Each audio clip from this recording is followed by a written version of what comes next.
My name is Antoine Patton, also known as Antoine.digital, and I'm presenting the power of technology today.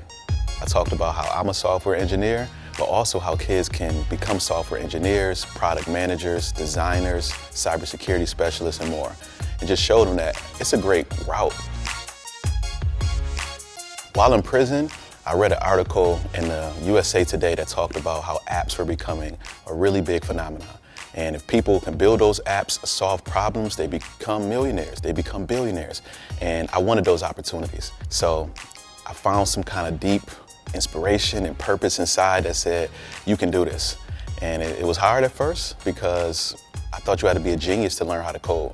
But I put my mind to it, I stuck to it, and for 4 years straight while in prison, I just taught myself how to code. And it's helped me create a new stream of income since I've been home. So when I came home from prison, I got me a job in the tech field within about 2 weeks of being home.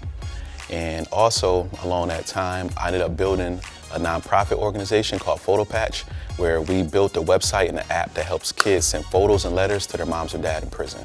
They can use this service for free, and it's a way to keep in touch with their moms and dads.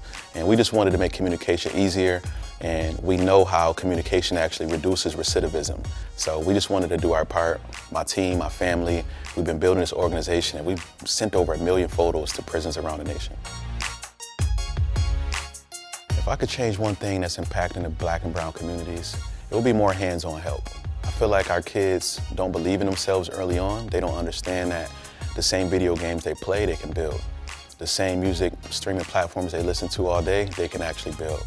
These companies where they make 20 million, 20 billion a year, they can actually own those companies. So I just wish we can have more hands-on support to help these kids build out the same things that they use every day so that they can build their own and be more producers instead of just consuming.